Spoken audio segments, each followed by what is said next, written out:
Bad hair day. Yeah. Some people would fight to the death to protect the neighborhood that keeps failing, and what the ones who actually left are the ones talking about what changed. It ain't about color. It's about what happens when the standards change. Now, I want you to watch this woman first. She didn't move for the schools. She didn't move for the property values. I want you to listen to what she keeps repeating. I got over like 27 messages from black people calling me, "You're a cracker loving, white ass, loving ass bitch." It's a pleasure walking out my door and not smelling damn piss in the damn air and reefer damn in the air. It's a pleasure walking outside and seeing no garbage all over the damn ground. It's a pleasure not even hearing a pin drop in the air. Okay? My neighbors keeping their music down to a minimum. Their kids being respectful. Not hearing little kids cussing more than the adults. Yeah, it is a pleasure having peace. And if they do have a get together, I don't even know it because everybody is inside. It's a pleasure going that when I park my car, I have my parking space. And not having to knock on somebody's damn door and asking can they move their car, and they never ever come out to move their car out of my damn parking space. I love the respect that I have living in this white community. You're damn right. Look at the like count on this video, 65,000. You know, this woman moved to a white neighborhood from a black neighborhood, and I think people are really waking up that we don't have to live like this. You know, you don't have to be a part of that culture, that society, of people who act the way that she describes in this video, and a lot of people agree in the comments. I'm a white person, happy you love us, we love you back, we the white people love you, nice to meet you, my friend, we crackers love you, girl. So all the white people are embracing this woman, you know, because if you're going to say positive things and you're going to act respectfully, there's no reason not to welcome you into the community. No piss in the air, she says. No reefer in there. You know myself, I partake in, I'm just being honest. No garbage on the ground. Kids not cussing more than adults. Obviously, that's not privilege. That's the result of people who still believe certain behavior is unacceptable. The same folks who scream the loudest about, equity. I was going to say equality. Equity somehow never explain why the places with the highest concentration of their own politics look like this woman just escaped. They'll call the neighborhood undeserved while defending every decision that keeps it that way. Now, I want you to watch what happens when the standard never gets taught in the first place. This is kind of what she was talking about. Shut the fuck up, I'll beat you right to the ground, bitch. Because you don't want this. So I'm going to go ahead and admit that I was wrong about something, because I said in the past that there's no such thing as systemic oppression. And I'm wrong. Only problem is, it's not coming from white folks. It's not coming from anyone else. It's not coming from white privilege. It's not coming from white supremacy. It's not coming from anything else. It's coming from black children, like you see in this video, being held down by their black parents, because it was a black parent, a black grown-up somewhere, who taught this little girl to be this aggressive, who taught her to be this thug-like. And now she is going to look, act, and behave like this and speak like this. And her parents are going to think it's some sort of, her parent is going to think it's some sort of flex. Because I can guarantee you the father's nowhere in this picture. So that's basically where it comes from. And some teacher is going to have to deal with this little girl. Society is going to have to deal with this little girl. And she's going to go her entire life being this angry and being this thug-like. And everyone's going to think it's some sort of great thing. It's wonderful. She should be like this. This is okay, right? This is wonderful. This is okay. And she's going to blame white people for the fact that she can't move on, and she can't progress, and she can't get ahead in life. And she should have no place else to look but her parents, because this is what they're teaching her. And it's sad, and it's abusive, honestly, in my opinion. But this is where we are now, and it's really just a tragedy, and I hate seeing it happen, and I wish things were different. Do better, be better. Zeke Arkham, gotcha 6. Bye. Now, 4, 5, 6 years old, something like that, already standing like the world owes her a fight. I don't think that's a personality. I think that's training. And the same people who will cry about systemic this and systemic that will turn around and act like parenting is optional. You can pour $1 billion into a school district and it still won't fix a child who is never required to respect anything. That failure started at home long before any politician showed up. Now, this is the part they hate hearing out loud. A female neighbor called the police on you for loud music. You closed the door on the officer, and the white female officer tackled you, and you called that racism. Explain how is that racism? How is it not racism when my white neighbor called the police on me saying that I had my music too loud when the police officer got there, who happened to be a white female officer, while the music was playing? I was trying to explain to her what was going on between myself and the neighbor. She didn't want to hear it. The conversation was over. I closed my door and she burst into my door and threw me on the ground in front of my child, in front of my niece and her friend, and took me to jail for a breach of peace. To me, that sounds right to me. Really? Yes. Well, I hope it happens to you then. But Yolanda, this is why you people are getting in trouble with the police, because wait a minute. Who exactly are you people? You black people who are carrying on like this. You just as black as I am. I'm sitting here looking at you. You just as black as I am. What makes you exempt? I don't carry on like that.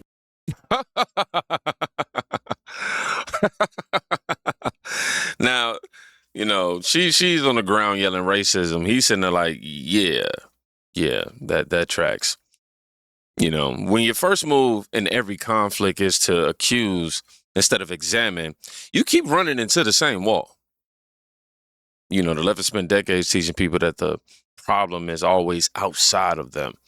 So when an officer shows up, the reflex is already locked in. Attitude is not racism, but they need it to be, because if it's not, then the whole story collapses. Now, I want you to watch what happens when a black man brings facts into a room full of people who only know feelings. I just want to take a second to acknowledge that you're being roasted and you're being very polite about it. So thank you for that. I'm doing what? I say you're getting roasted right now, but you're being very polite about it, and I appreciate that. Oh, thank you for your conceding to my arguments. Okay. I wouldn't say that, but okay. So you're familiar with broken window policing, right?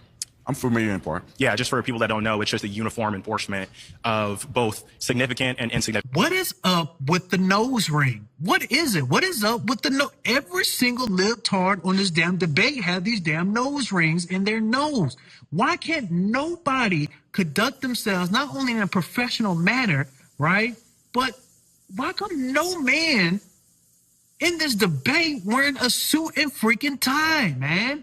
They going in with hoodies and, oh, dear God, man, dear God. If you all don't know, this whole Jubilee thing has been making trending throughout social media, unfortunately, all for the wrong reason. A lot of people are bagging on Brandon Tate, at least the incompetent version of black people are bagging on Brandon Tate, people that can't really comprehend or, you know, take initiative to learn and understand exactly what Brandon Tate argument is, or Brandon Tatum argument is. You know, this has been a roller coaster looking at these clips. You know, the more and more I look at it, the more I'm like, man, the community is doomed. The community is doomed. You know, it's these first off, the guys, they so dysfunctional in their argument that it's laughable. You know, they're all over the place. They jump from one topic to another topic to another topic, and it's like every topic that Brandon, you know, solves in the debate, you know, and it's like they don't really have a combat. They don't have retaliation. They realize they lost that topic, and on the debate on that topic, they jump to another topic. It's like it's all over the place, man. It's like no one is sticking to a damn topic, you know, and it's nerve-wracking. Now, they obviously, well, first of all, I want to debunk, you know, I'm gonna be the only one on the good side of things with a nose ring. You know, I mean, I'm gonna debunk that everybody. No, I ain't gonna debunk it. It is a stereotype. It is what it is. Now, they never debate Officer Tatum during this whole program. They tried to embarrass him. And obviously, you know, that's the tell. When the data on crime, policing, and outcomes doesn't match the narrative, the strategy switches to personal attacks. You know, they call him a sellout, Uncle T, whatever word makes them feel better about losing, essentially. And the ideology can't survive contact with someone who actually wore the uniform and still refuses to lie about what he saw. So after all that noise, this man just keeps it simple. Why can't I be racist just like all these people that's on X and all over social media? Simple. Hey, babe, what race are you? Black, white, American, human. Okay, we got that. Now, let's ask the kids. Hey, kids. Daddy just wants to know, what race are y'all? American. Human. That's right. Simple as that. Even the kids know what they are. They're humans. We're Americans. Yeah, black, white, whatever. But you see how they look, right? My daughter, blonde hair, blue eyes. My son, curly hair, fair skin, but I'm his father. My father, black as midnight. You know what I'm saying? Both me and my wife are mixed. But we're American. We're human. Color doesn't matter. Stop being stupid. Why can't I be racist just like all these? Human. Color doesn't matter. Stop being stupid. This is what he's saying. That's it. Not no real speech or essay. Just a man who built the family across the lines. Everybody else is still drawing. See, the people who claim to fight for unity spend most of their time making sure you never forget which side you're supposed to stay on. He just didn't. This is the last one, y'all. This is Stephen Davis. And, he said something a lot of people felt but wouldn't say. See, statements like this are going to give me daggone AIDS, man. Because Karl Marx didn't have to sign a single solitary daggone law, and black people are still drinking his bathwater and fondling his freaking toes, okay? Like I said in my last video, Jim Crow put chains on the body with his laws and whatnot, but Marxism put chains in the daggone mind, okay? The black community, right, currently is taking turns shooting their daggone kneecaps off with a sawed-off shotgun and tossing the gun to a white dude, and then when the white man catches it, we're blaming him for us being a lame duck. In 2026, okay? Jim Crow was, that was done in, that was the 50s and 60s, right? So here we are, we're, 60 or 70 years later, 60 to 70, and people are still talking about they're oppressed. They weren't even alive at that time, and they're putting sackcloth and ashes, talking about they're oppressed and marginalized and dealing with microaggressions because some white chick said something nice about her hair and wanted to touch it, okay? Man, the Jim Crow was freaking ended by law. But as you can see, Marxist ideas are alive and well and spread throughout the media and in schools and colleges and universities and academia, higher academia, lower academia, activists, hubs and organizations and politics and everything in between. And y'all embodied it all, so much so that everything y'all talk about is about critical theory, right? Which is neo-Marxism. The oppressors versus the oppressed. Yeah, that's neo-Marxism. Power structures, neo-Marxism. Racial grievance, neo-Marxism. Class warfare, colonizers, revolution, redistributionism, radical egalitarianism, equity, diversity, inclusion, intersectionality, Marxism, Marxism, Marxism. We have trapped ourselves.